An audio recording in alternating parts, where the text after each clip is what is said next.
Hello, this is a photo I captured last Sunday. Managed to get out to a photo shoot in between COVID lockdowns.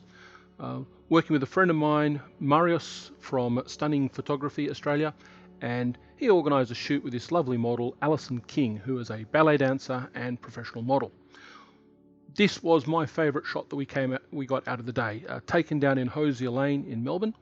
And I thought it would just be a bit of fun to show you how we got the shot, what this photo looked like straight out of the camera, and the post-processing that I did to finally get the image that I wanted to capture.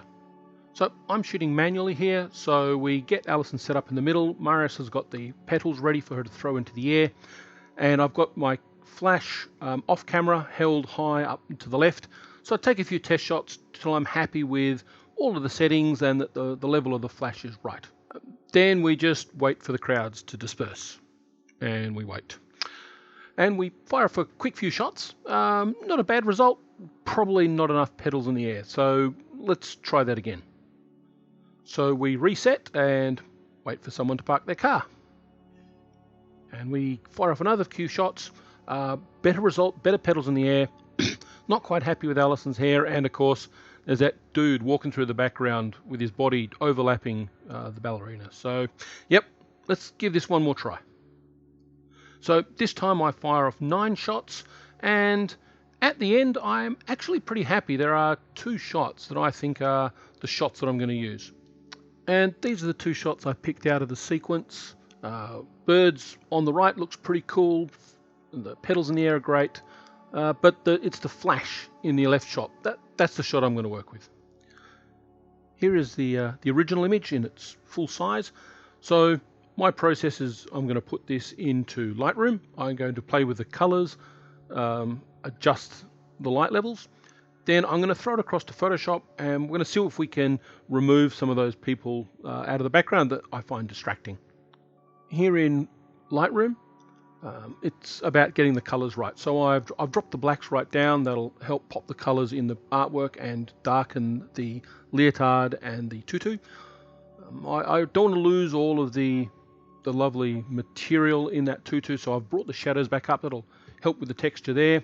Adjusted the whites up a little bit for the paints on the walls, and really to push the color in, thrown up the vibrance and the saturation.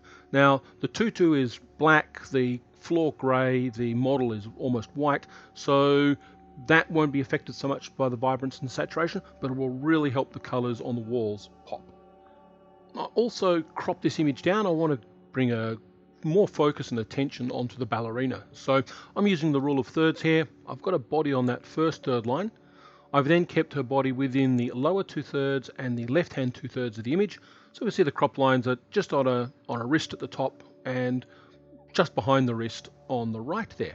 So this is what we get out of Lightroom, and it's straight across into Photoshop. Now in Photoshop, I want to get rid of those distracting people in the background.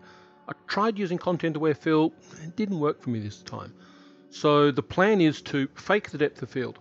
The depth of field on this image is, I calculated it, it's around about 2 meters. I want to bring that in.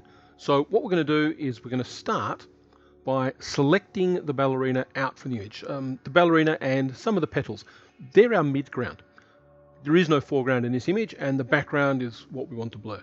So first of all, I select those, I duplicate the background in behind, blur the background, put the ballerina back on top, and we're left with a very glowing looking ballerina, which it's not what I want.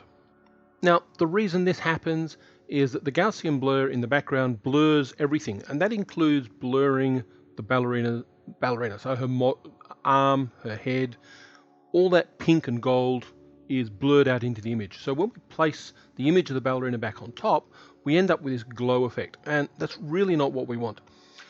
So back to the drawing board. So what I'm going to do in this case is I'm going to mask out the ballerina.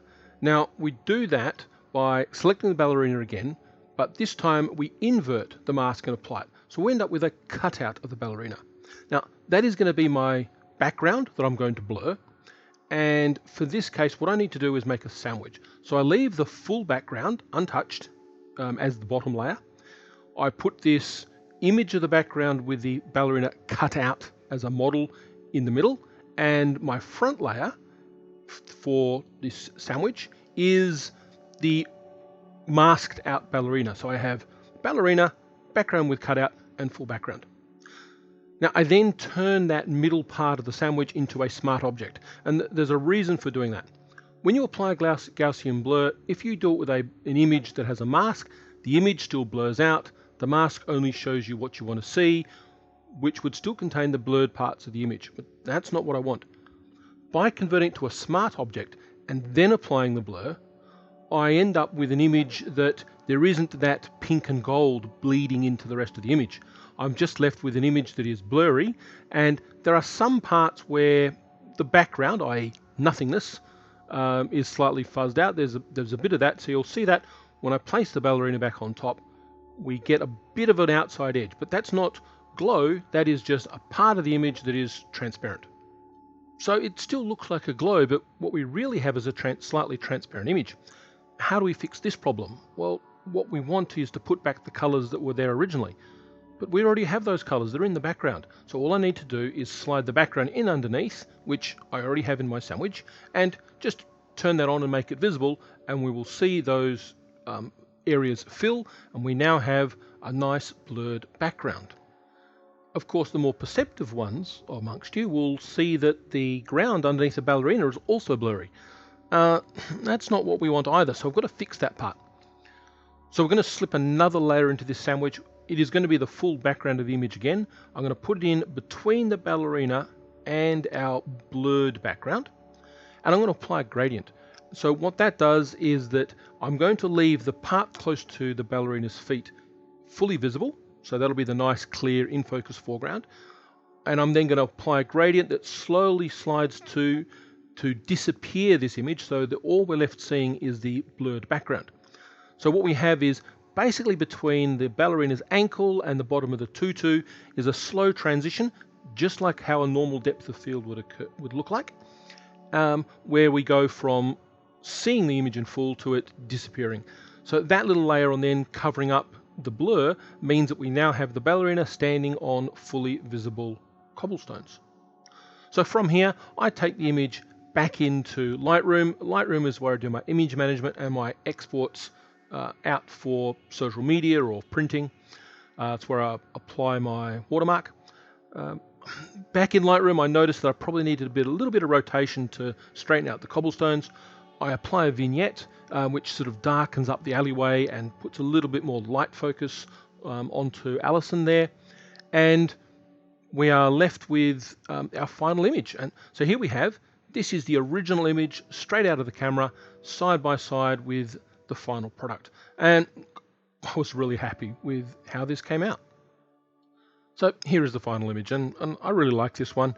Yes, I've used quite a bit of Photoshop on it, but that's all just really color and lighting. Nothing is Photoshopped about Alison. That is her. No touch-ups required. So look, obviously thank you very much to Alison for her work on the photo shoot on that day, and thank you to Marius from Stunning Photography Australia for arranging it. And to the rest of you, all I say is get out there, take photos, and have fun. Thanks very much.